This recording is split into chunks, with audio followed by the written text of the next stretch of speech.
Hi, in the 2024 spring budget, we find an example of Canon's first law of stamp duty, which is that a relief or exemption from tax will be withdrawn once ordinary taxpayers start to take advantage of it, thereby causing extra work for HMRC.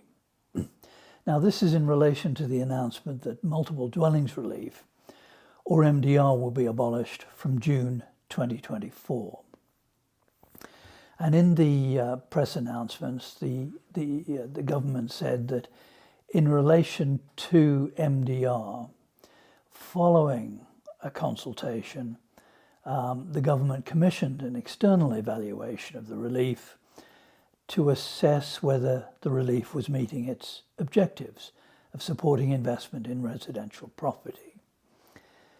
And the government says that the evaluation found no strong evidence that MDR supports those objectives. And therefore, the relief no longer achieves its original aims in a cost-effective way, and legislation will be introduced to abolish MDR with effect from 1st of June 2024. Now, the external evaluation said that 51% of the total number of MDR claims come from individuals buying properties for private use, and that this does not support the objective of increasing the housing supply. And in fact, 53% of private individuals reported becoming aware of MDR only after their decision to purchase. And HMRC's experience is that individuals are particularly vulnerable to tax repayment agents who encourage the submission of incorrect claims for MDR, requiring inquiry action by HMRC. It appears the relief is to be abolished because 51% of claims are from individuals, and a majority of them seem only to have become aware of the relief after their purchase, and then only when prompted by claims companies, who then burden HMRC with dodgy claims.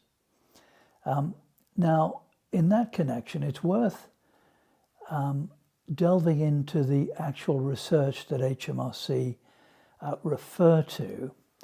And if you delve into the papers published at the time of the budget, you find some interesting comments. And I'd just like to mention a couple of paragraphs I found about a company called Frontier Economics.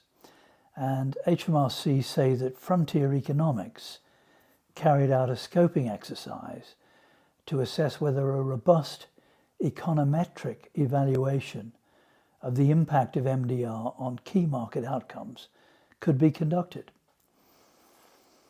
Following the scoping, it was agreed that no robust econometric analysis could take place within this contract.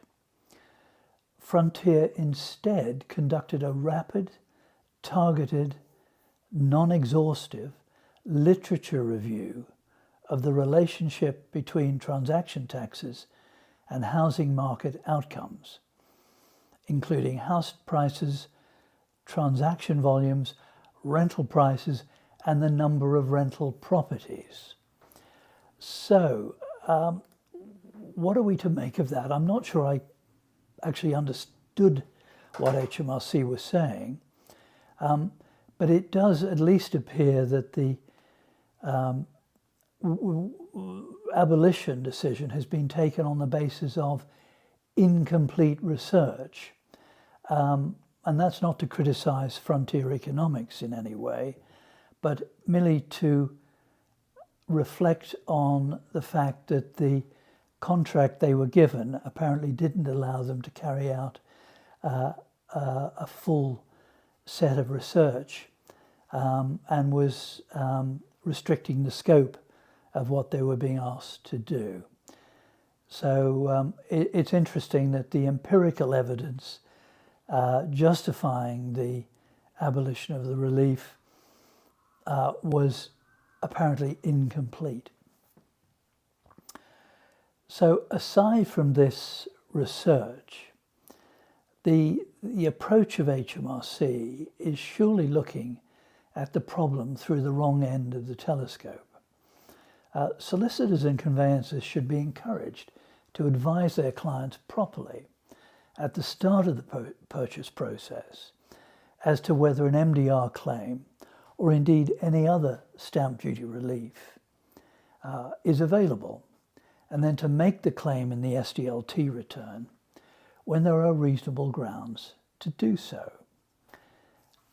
However, many solicitors and conveyancers are too frightened to do so because of the intricacies of stamp duty reliefs, which they do not understand.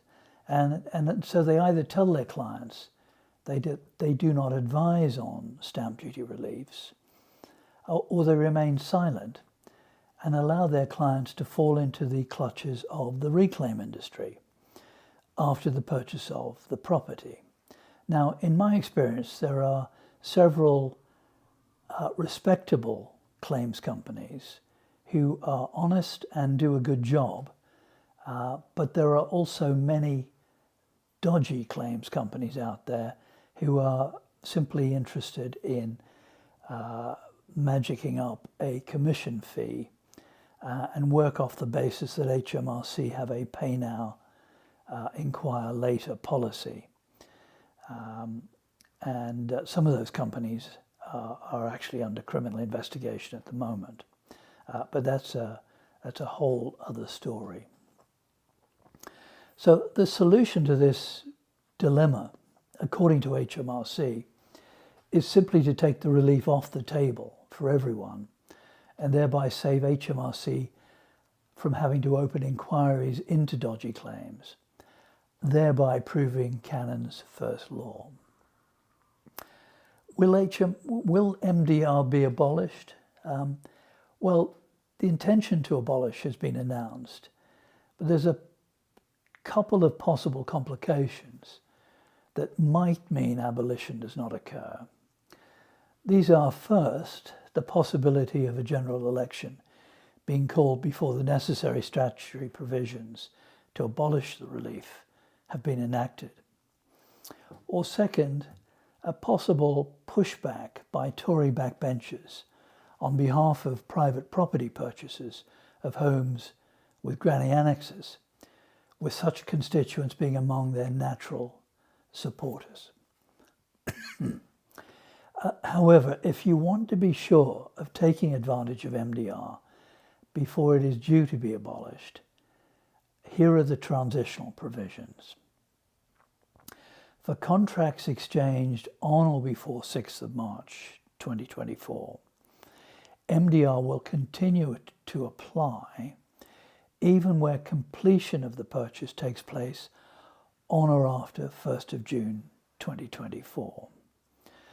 This is subject to there being no variation of the contract after 6th of March 2024.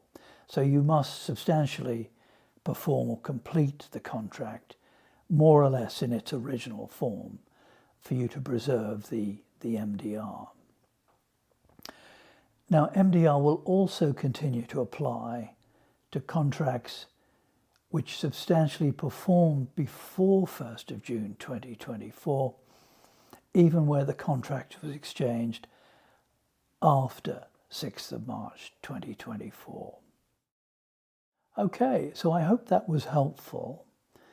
And if you are hoping to complete or substantially perform before 1st of June 2024, I wish you all the very best. Thank you and goodbye.